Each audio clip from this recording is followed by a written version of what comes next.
او ڕێکارەچنە ئەس دەزیرەتر گەل میهوانی خوب بەڕێز ئەیات حاجی نامق ئەمین دارێ بەرێ پەرلەمانی عێراقی و گەلمەدانە ئەزی بەحث بکەم بەڕێز ئەیات گەلە بخێراتن خۆشحاڵم کو هین گەلمەدانە ئەو ڕێکار من کورتی بەحثکردن لێ هەر ڕۆژە یەکەم یا جڤینێدا دێ ڕێکار چاوە دەرباز بن جڤینە یەکەم حتا کو گەتە جڤینە دوماهێکی و پێکینانە کابینەوە حکوومەتی بڵێ ڕۆژتان باش زۆر سپاس ئەمڕۆ بۆنەیەکی زۆر پیرۆزیشە لە مینبەری شاشە پیرۆزەکەی ئێوە پیرۆزبایی لە هەموو گەلی کوردستان دەکەم بە بۆنەی ڕۆژی ئاڵا کە ڕۆژێکی زۆر پیرۆزە لە دیرۆکی کوردستانە و کووردە هەر بژیت سپاس لە هەمومان پیرۆز بێ بەڕاستی ئەو پرۆسەیەکە پرۆسەیەکی دەستوریە هەموو ئیستحقاقات یعنی پێویستی بە تەوقیتاتی زەمەنی خۆی لە ناو دەستوری عێراقی ساڵی 2005 کە هەموو زۆربەی زۆری گەلی عێراق دەنگی لەسەردا و ئەوە جاری یەکەمش نییە کە ئەو مەسەلەیە دەبێ ئیتر بەڵام ئیشکالیەکە لە بەعزێ بڕگەیەکدا هەیە دوای دێمە سەر ئەوە یەکەم شت ئێستاکە فەخامەتی سەرۆک کۆمار مەرسومێکی جمهوری دەرکرد پێش 2 ڕۆژ داوای لە پەرلەمان کرد پەرلەمانی نوێ پاش ئەوەی کە محکەمەی ئیتحادی باڵا فێدرالی باڵا بەڵێ پەسەندی ئەنجامەکانی کرد ئیتر بوو بە بلۆک پاش ئەوەی کە پەسەندی کرد نردی بۆ سەرۆک کۆمار سەرۆک کۆمار مەرسومێکی پێ دەرکرد لەژێر ژمارە 54 ڕۆژی 14 بوو تحدیدی ئەوەی کرد دەبێ لە ماوەی 15 ڕۆژدا ئەنجومەنی نوێنەرانی نوێ کۆ ببێتەوە هەر شێوەیەکی بدوێت دەبێت کۆ بێت حتا بەری سەرێ ساڵی کوم حتا ڕۆژی 29 حتا سەعات 12 شەو ئەنجومەنی نوێنەرانی عێراق وەقتی ئەوەی هەیە کە دەبێت کۆ بێتەوە یعنی هیچ ئەوەی تێدا نییە هیچ ینی پاساوێک بێننەوە لە دەرەوەی ئەو تەوقیتە ئەو تەوقیتێکی دەستوری محددە بەڵام دەرێت لە ماوەی ئەو 15 ڕۆژە احتیمالە سبەی کۆ بەرین و کەژی من ئێماژە پێکرد ئەزی بیرۆنە یعنی نە شەرت ئەوە 20 هەیە ئەڤروکە حتا 20 هەیە بڵێ لەو ڕۆژێک کە مەرسوم دەرچووە لە ڕۆژی چاردەوە حسێبە هەتا 29 15 ڕۆژ حساب دەکرێت بە دقە و بە سەعات ینی ئیتر کەینێکە کوتەلی سیاسی اتفاقیان لەسەر ئەو پلەپایەکان کرا کە پێویست بەوە دەکا مەسەرەن لە ماوەی ئەو 15 ڕۆژە کە داوای مەجلس دەکرێت بۆ ئینعقاد ئەنجومەنی نوێنەران کۆ دەبێتەوە کە کۆ دەبێتەوە بە پێی مادەی 54 دەستور دەبێت لە هەمان ڕۆژ لە هەمان کۆبوونەوە سەرۆکی پەرلەمان و طبعا پاش ئەوەی کە سەرۆکی تەمەن ئیدارەی جلسەکە دەکا داوا دەکە ئەندامانی پەرلەمان بێن سوێندی یاسایی خۆیان بخۆن بە پێی مادەی 50 سوێندی دەستوری یاسایی خۆیان بخۆن کە پاشەوەی کە سوێندیان خوارد دەبن بە ئەندامی پەرلەمانی حەقیقی ئیتر دەتوانن ممارەسەی هەموو کار و کارەکانی خۆیان بکەن لەو 4 ساڵێک کە لەو ڕۆژەی کە سوێند دەخۆن حتا ئەگەر سەرۆکات یا پەرلەمانیشی نەبێت یعنی لوی دەمی ئەگەر نەژبێ بەڵام لێرە کە هەبێ نەبێ چۆن عیلاج دەکرێت ئێمە دەزانین پێشتر یعنی دائما لەبەرەوە تەوقیتاتەکان بەڕاستی ئەو یەککە لەو ملاحەزانەی کە لەسەر دەستوری عێراق هەیە ئەگەر هەموار کرا لە ماوانەی دادێ لە ساڵانی دادێ پێویستە ئەوانە هەموار بکرێت لەبەرەوەی زۆر وەقتەکانی تەسکە ئێمە وڵاتێکی زۆر مستەقر و زۆر پێشکەوت و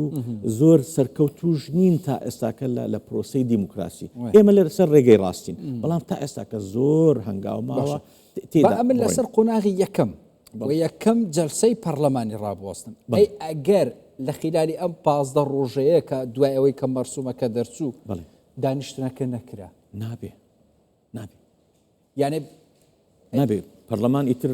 دەبێ هەڵوێشێتەوە ئەو کاتی محکەمەی اتحادی بڕیاری لەسەر هەڵۆشانەوەی دەدا و انتخاباتی دەبێ بکرد چونکە نابێت دەبێ پەرلەمان بە کارەکانی خۆی هەستێ ئیلزامێکی دەستوری تێدایە تۆ ناتوانانی مخالفەی دەستورکەی مؤسسەیەکی تەشریعی باڵا مخالفەی دەستورکە حتمان دەبێت بەڵام لێرە مەخرەجێک هەیە ئەو مەخرەجە بۆتە عورفێکی پەرلەمانی ئایا ئێمە ڕوبەڕووی کۆبوونەوەیکی کراوە دەبین ئەویان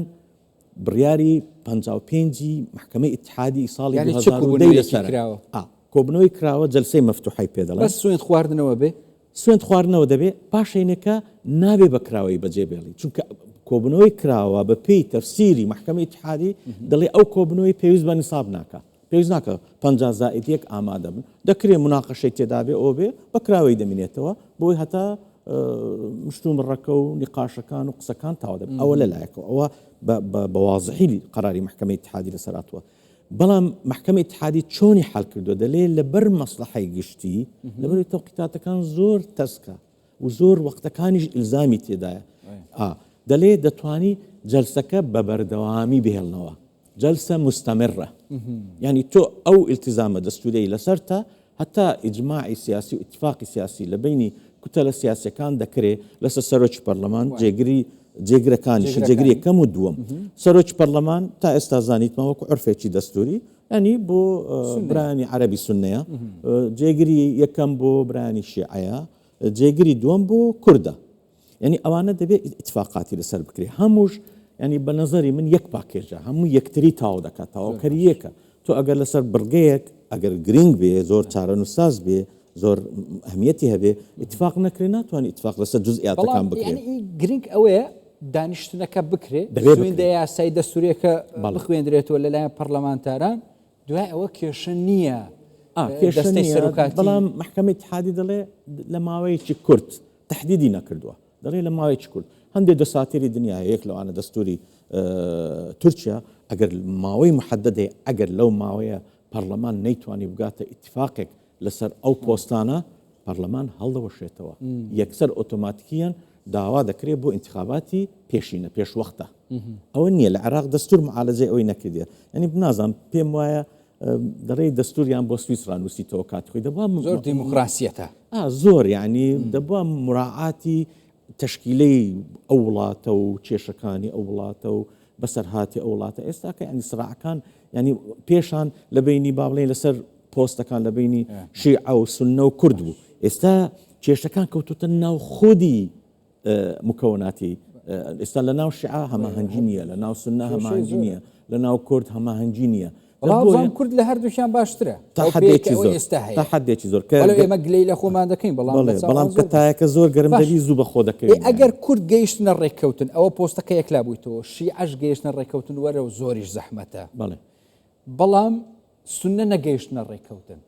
ئەی ئەوان دەبی چاوەڕێ ئەوە بکەن هەتا یەکلا بتۆ هیچ ڕێگەی مەخرەجت چکەی یاسایی هیچ مەخرەجێکی دیکەنیە ئیلا ئەگەر مثلا كتلية سياسية يعني نائبك يعني هاولاتيك هالبسي إقامة دعوايك لمحكمة فيدرالي بالا بلي أو عملية سياسية عرقليتك أوتوا يعني أو الناكريتو لك أو سروكاتي برلمان أجر عرقلة شيء تكوت هيز رجيك نية إلا دي سادة بيجرينا وخالي صفر كويش هالبجاردنا هالبجارد أجر أوش تا استشتواي روي نداوة يعني تا استا محكمة اتحاديش لبروي للدستور أو قصية نكراوة لدستور مثلا سروكي أنجمني سروك وزيراني مكلف لما هو يصيرش أجر نيتواني كابيني خوي بيك بيني تكليف لشخص يشتر ذكري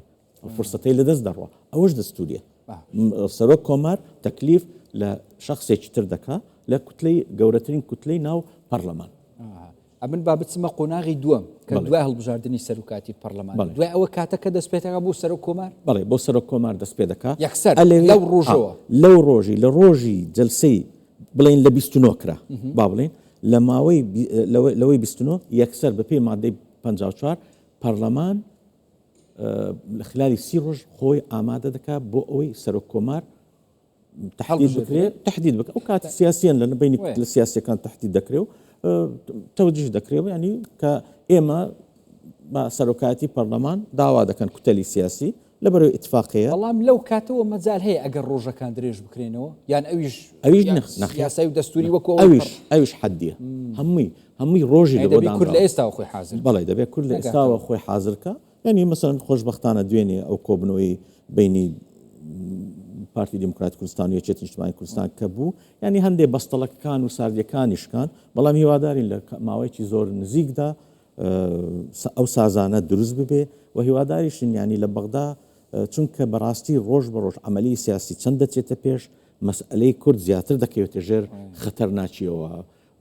قوارەی هەرێم هەرچەندە قوارەی هەرێم ئاسان لە ناو ناچێت لە بەرەوەی دەبێت بە دەستور ئەو شێوەی حکومڕانیەتی و لامەرکزیەتی دەوڵەتی عێراقی بگۆڕێ ینی هەرچەندە هیوادارم من بۆ خۆم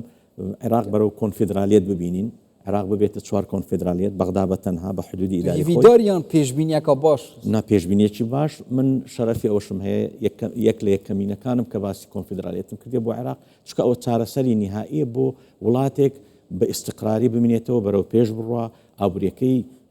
سەرکەوتوو بێ پەیوەندیت باش نێ بەڵێ لە بینی خۆشیان ینی ئەو کۆنفدرالیەتە لە 4 بەشە لە سنووری عێراقێکی اتحادی فیدرالی دەبێت بەغدا کۆمان دەکاتەوە بابەتێکی دستوری یاسایی ئەگەلێک ئاخفنار خۆڤەتی لێ وەختە من گەلە کوردی گەلە خۆشحاڵ بیم کو ئەبرکەت گەلمە بەڕێز ئەیە حاجی نامک ئەمی دارێ بەرێ پەرلەمانی عێراقی سپاس بوو سپاس بۆ ئێوەش هەر بژی دەستان خۆش